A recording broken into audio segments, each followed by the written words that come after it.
오늘 거래소보다 코스닥 쪽으로 거래대금 많이 실립니다. 일단 지수가 2,517선의 움직임 보여주는데요. 8조 원 가깝게 거래되고 있습니다. 그리고 코스닥의 경우에는 오늘 9조 원을 넘어가는 거래대금, 앞서 보신 것처럼 여러 가지 테마성 움직임 속에 종목 장세의 움직임으로 거래가 활발하게 실리고 있는 모습 확인합니다. 그런 가운데 지금 거래소 안에서 거래대금 가장 많이 실리는 종목, 잠시 일중만 좀 체크해드리면요. 11%의 급등을 보이고 있는 포스코 퓨처엠입니다. 좀 전에 또 이 VI 발동하면서 고점을 높여가는 모습, 지금 200일선 회복이 나오고 있거든요. 34만 8,500원, 거래대금 1위 종목 6,600억 원의 자금이 이쪽으로 쏠리면서 물론 코스닥 안에서도 에코프로 BM의 강세 움직임이 나타나고 있는데 포스코 퓨처엠이 지금 거래소에서 상당한 주목을 받고 있다는 점까지 오늘의 시장 특징으로 좀 눈여겨보셔야 될 것 같아요. 저희 2차 전지 섹터 잠시 후에 조금 더 집중적으로 다뤄볼 거거든요. 시장 질문 먼저 간략하게 가보겠습니다. 두 프로 모셨어요. 김덕호 주식회사 플래처 대표, 차영주 MTN 전문위원입니다. 안녕하세요. 자, 김덕호 대표님.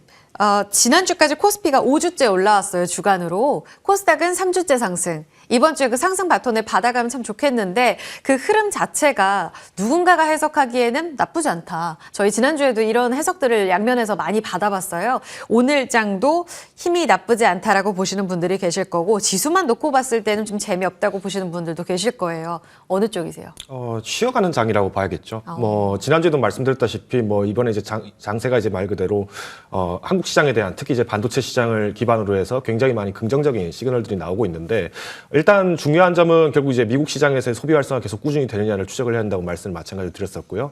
여기에 대해서 이제 우리나라 국내 증시가 좀 오늘 장 중에서 조금 단기적으로 좀 상승했다가 다시 이제 하락한 부분들에서는 크게 아쉬워한다라기보다는 좀 급등했던 종목들에 대해서 좀 다시 매물 출회를 하다 보니까 지수적으로는 좀 조정을 받은 걸로 나오지만은 어떻게 보면은 그간 비쌌던 종목들에 대한 밸류에이션을 조금 다져가는 기회가 아닐까라고 저는 판단을 하고 있습니다. 그래서 사실 이제 코스닥 같은 경우에는 조금 아쉽죠. 이제 오늘 장 초반만 하더라도 굉장히 급등을 했다가 조금 많이 이렇게 매물들이 나왔는데 이럴 때는 이제 테마성 종목들을 좀 접근하시는 것도 어떻게 보면 이제 보유자 영역이다 보니까 여기에는 이제 좀 매물들이 나올 때는 또 다시 이제 좀 밸류에이션이 상대적으로 좀 저렴해진 종목들을 골라보는 게 어떨까라고 좀 판단하고 있습니다.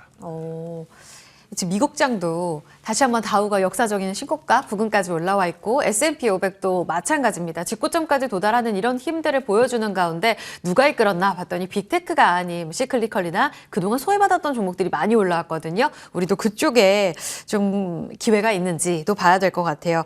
그럼 차 의원님. 12월에는 시장에 대한 기대치를 어느 정도로 보세요? 오늘 거래소 쪽으로 외국인 기관의 수급이 들어오지만 삼성전자, 카카오, 네이버 이런 소외주를 좀 사고요. 이렇다 하게 반도체를 이끌고 가는 힘이 시세에서 확인되고 있지도 않습니다. 이런 동력 자체가 좀 약한 이유는 어디서 찾을 수 있을까요? 저는 반대로 생각해야 된다고 생각을 합니다. 동력 자체가 굉장히 강하다라고 오히려 좀 봐야 되거든요. 지난주에도 한번 이야기를 해주셨죠. 그렇죠. 그때와 지금과의 상황이 특별히 변한 건 없어요. 우리가 이제 작은 등락이 있는 상태인데 2,500선 기준, 800선 기준을 굳건하게 지키고 있다. 그러니까 이제 보는 측면에 따라서는 김덕호 대표 말씀하신 것처럼 쉬어가는 국면이에요. 근데 쉬어가지만 이게 쉬어가는 측면이 우하향하는 게 아니라 옆에 플랫하게 서 있다라는 걸 보면 저는 강한 쉼이다라고 말씀드릴 수가 있겠습니다. 이 쉼은 무엇을 위한 쉼이냐? 내년도 1월 효과를 기대할 수 있는 힘이 될 수 있다라고 말씀드릴 수가 있겠습니다. 우리가 이제 1월 효과에 대한 부분들을 이제 언급을 할 때가 된 것 같아요. 1월 효과 같은 경우 12월 달에 강했었던 해는 1월 달이 상대적으로 약했고요. 우리가 과거 사례를 보게 된다면 우리나라 기준입니다. 12월 달에 약했다라면 1월 달에 강했던 적이 더 많아요. 그렇기 때문에 지금 12월 달에 여러분들 아시겠습니다만 특별하게 어떤 모멘텀이 없는 상태에서 이 정도라면 특히 양대 주도주라고 볼 수 있는 반도체가 살아있다. 꿋꿋하게 삼성전자 기준으로 72,000원, 하이닉스 기준으로 13만 원대를 지켜주고 있는 상황이다라고 본다면 이것은 저는 1월 효과를 기대할 수 있는 의외의 퍼포먼스가 나올 가능성도 있다라고 말씀드릴 수가 있겠습니다. 여기에 이제 수급 상황을 보게 된다면 삼성전자와 SK하이닉스 기준으로 봤을 때 외국인과 기관, 개인들의 수급이 항상 엇갈려요. 엇갈리지만 그래도 현재 가격대에서 움직인다라고 보면 여기서 매물을 소화해주고 있다라고 봐야 되겠거든요. 외국인들이 안 사는 날도 버텨주고 있고 외국인들이 사는 날도 버텨주고 있다라고 보면 지금 정도라면 많은 부분들이 인식들이 강화되고 있는 국면이 아니겠나. 여기에 이제 또 한 가지로 보면 우리가 지수 관련주들은 아니지만 개별 종목단에 있는 종목들이 의외의 시세를 내는 것들이 많습니다. 우리가 몇 가지 좀 봤던 것도 오늘은 이제 뭐 2차전지 종목들이 올라가고 하고 뒤에 가서 뭐 STO 종목들도 올라가고 합니다만 얼마 전까지만 해도 로봇주들이 올라갔고 지금 이제 코인 관련주들이 올라갔고 그다음에 뭐 조선주들 올라갔고 네카오들도 그렇고 전반적으로 바닥에서 20-30% 올라준 종목들이 많아요. 상대적으로 지수 영향력들이 좀 떨어지는 종목들이긴 합니다만 그럼에도 불구하고 나름대로 이런 종목들을 갖고 계셨던 분들은 상당히 신규 매수로 수익을 냈기는 좀 그렇게 쉽지는 않겠지만 그래도 많이 몰려 있었던 종목들이라는 공통점을 보게 된다면 많은 분들이 조금 한숨을 돌리시지 않았는가 이런 부분들도 우리가 좀 볼 수 있는 거죠. 이런 것들이 종합적으로 봤을 때는 마지막으로 말씀드리면 또 한 가지 급격하게 밀리는 종목 같은 경우 별로 없었다. 그러니까 이제 우리가 강한 종목만 얘기하지만 만약에 일부 종목들이 7-8%씩 밀린다라든지 뭐 이런 것들 뭐 로봇주들이 오늘 밀리지만 네네. 오른 거에 비하면 뭐 그렇게 빠진다라고 보기는 어렵겠죠. 아까 괜찮다라기보다는 상대적으로 봤을 때 올라온 거 대비해서는 빠지는 폭이 그렇게 크지 않다라고 말씀드릴 수가 있겠죠. 그런 부분들을 보게 된다라면 시장은 1월 효과를 기대하면서 쉬어가고 있는 강한 장이다. 저는 그렇게 정리해드리고 싶습니다. 그러면요, 차 의원님, 지금 소외받은 종목들 안에서 기회를 보자는 말씀이세요? 아니면 강하게 올랐다가 가격 조정 받고 있는 뭐 로봇이라든지 성장 종목들도 기존 강한 그 속도감 대비로는 지금 둔화되어 있는 상황이잖아요. 이쪽을 지금 모아가야 된다는 생각이신 거세요? 뭐 일단 저는 모아가야 될 것은 반도체고요. 로봇과 같은 것은 이미 한번 시세를 내고 조정을 받는 국면이기 때문에 예. 우리가 이제 시세를 최근에 냈었던 것들이 바로 올라간다는 것은 쉽진 않아요. 그렇기 때문에 그런 부분들은 좀 구분해서 보자 이렇게 정리해드리고 싶습니다. 알겠습니다. 2차 전지 섹터로 넘어가서 차 의원님께 바로 다음 질문도 다시 한번 드려볼게요. 이 해외 우려 기업 FEOC, 이게 오늘 시장의 화두였습니다. 이제 관련 기업들 전략 수정이 필요한가에 대한 답을 주셔야 될 것 같아요. 중국 지분 25%를 넘기지 않기 위해 우리 쪽에서도 전략을 계속 변경해야 하는 흡수 이야기도 들려오는 그런 하루였었던 것 같아요. 주가 비교적 좀 차분한 쪽 LG화학, 포스코홀딩스 합작 비중 높은 쪽으로는 피해주. 앞서 애프터 브리핑에서 들은 것처럼 우리 쪽에 기회가 될 이 소재 쪽이나 분리막 쪽으로는 수혜주 이렇게 좀 양분되는 분위기인데 어때요?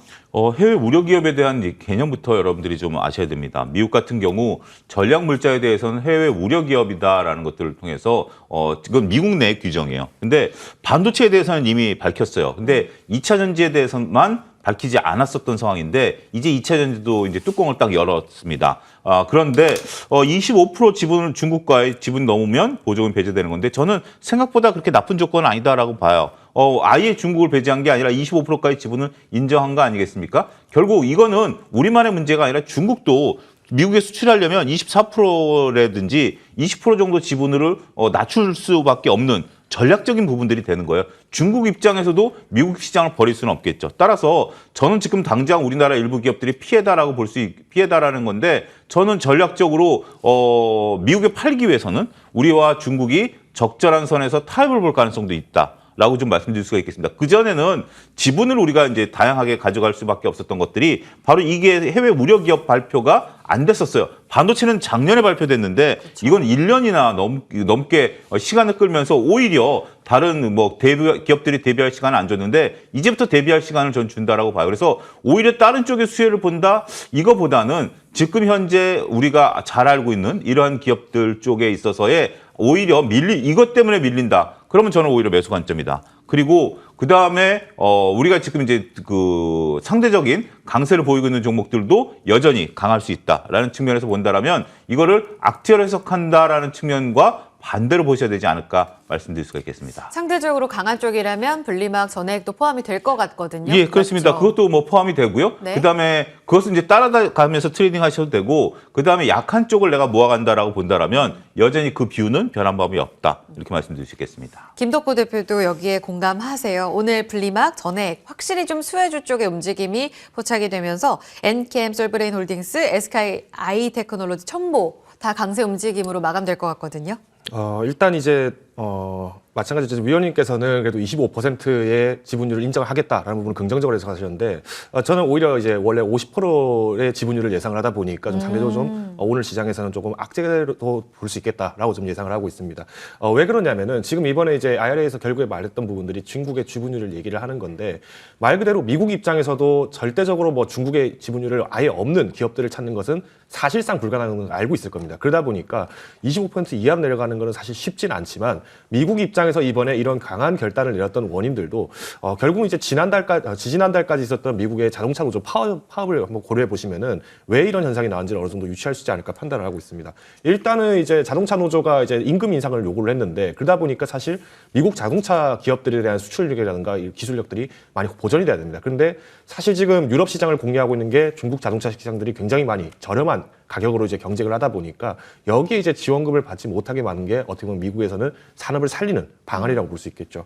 자, 그러다면은 우리가 이제 기존의 죄송합니다. 분리막이나 뭐 전해액 같은 경우에는 왜 이렇게 반사수혜를 본다고 보느냐? 이제 우리가 이제 이런 IRA 제재가 있기 전까지는 사실 중국으로부터 이제 리튬 자재를 굉장히 흡수를 빨리 할 수 있는 이제 전해질 관련 종목들, 그러니까 양극재 관련 종목들은 올해 주가를 좀 빨리 올렸습니다. 대표적인 게 어떻게 보면 에코프로 머티 같은 경우죠. 그런데 오늘 장에서 마찬가지로 에코프로가 이렇게 하락을 보였던 원인들도 이런 합작사라든가 이런 데 원인들이 또 문제가 생길 수 있기 때문에 좀 조정이 나오지 않나 생각하고요.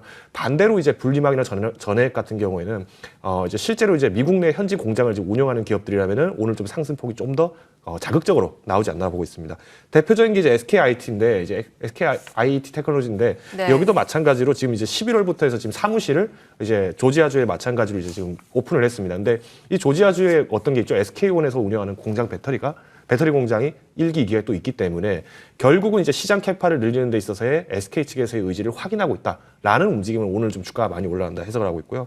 천보 같은 경우에도 마찬가지로 이제 새만금 공장이 이제 지금 어느 정도 화재 사건 이후에 다시 이제 가동 재기를 하다 보니까 여기에 이제 실제 전해액 수출이라든가 이런 영향들이 다시 회복될 거다라는 기대감들이 커지는 거죠. 그래서 이제 상대적으로 여기에 대해서 중국 내 지분을 많이 받았던 종목들이라면 좀 단기적인 조정이 좀 나왔다라고 볼 수 있을 것 같고요. 여기 이제 추가적인 제약이 걸린다면은 이제 중국의 시장을 같이 보셔야 됩니다. 그러니까 오늘도 마찬가지로 뭐 닝더스라이라든가 비아드라든가 중국의 배터리 기업들도 마찬가지로 계속 연일 하락을 하고 있습니다. 이 말은 네. 미국이 지금 중국 재기를 아주 공격적으로 하고 있다는 점. 그렇다 보니까 상대적으로 중국과 많은 손을 뻗었던 기업들이라면 조금 조정의 여파는 있을 수 있다 말씀드리겠습니다. 그렇군요. 에코프로가 하락한 이유도 그렇게 설명을 해주셨는데 사실 에코프로 BM 측은 굉장히 좋았고 삼성 SDI와의 그 장기 계약 소식도 호재로 작용하는 모습이었습니다. 에코프로와 에코프로 BM이 굉장히 서로 다른 행보를 보이면서 오늘 엇갈리는 모습을 나타냈잖아요. 이 부분도 결국은 오늘 발표된 IRA 세부 지침의 영향으로 보시는지, 그러면 BM은 수주 영향력 보고 이제 다른 가치 평가로 봐야 된다고 생각하시나요? 일단 지금 이제 5년간 수주를 한 규모가 이제 결국 예. 43조 조금 넘는 규모를 이제 수주를 하게 됐는데 네. 여기서 이제 중요한 건 생산을 어디서 하고 어디를 수출을 하기 위해서 만드느냐입니다. 근데 지금 생산 수출을 예정을 하고 있는 곳이 지금 유럽입니다. 그러니까 지금 2024년도 물량들은 마찬가지로 포항에서 이제 생산을 해서 넘기게 되고요. 25년도부터 해서는 이제 헝가리에 있는 공장으로부터 이제 물품을 이제 납품을 하게 됩니다. 그러다 보면은 이 물품들 양극재가 이제 고순도 이제 하이니켈계 이제 NCM을 마찬가지로 납품을 하는데 이게 어디로 들어가나 보니까 이제 삼성 SDI를 들어가서 이 삼성 SDI가 다시 이제 현대차 쪽으로 이제 지원을 하게 됩니다. 그러면 최근에 이제 현대차가 뭔가 자동차, 전기차 좀 힘들 것 같다라는 얘기를 좀 불안한 얘기를 괜히 한 바람에 사실 뭐 탄력을 좀 오히려 좀 못 얻기는 됐습니다만은 우리가 장기 프로젝트를 봤을 때 현대차뿐만 아니라 굉장히 많은 기업들이 유럽 시장을 공략하고 있다는 거죠. 여기에 이제 삼성 SDI 같은 경우에는 이미 이제 뭐 우리가 잘 알고 있는 BMW나 아니면 뭐 폭스바겐 이런 곳에도 이제 납품을 하고 있기 때문에 조금 더 기다려 봐야 한다 말씀을 드리겠고요. 대신 이제 앞서 말씀드린 것처럼 지금 이제 결국 이제 우려 기업으로서 외국 우려 기업으로서 선정이 된 중국의 입장에서 봤을 때 지금 SK온이랑 합작을 해서 지금 새만금에 세우고 있는 이 MOU를 진행했던 이 공장도 마찬가지로 지금 조정 여파가 클 수밖에 없습니다.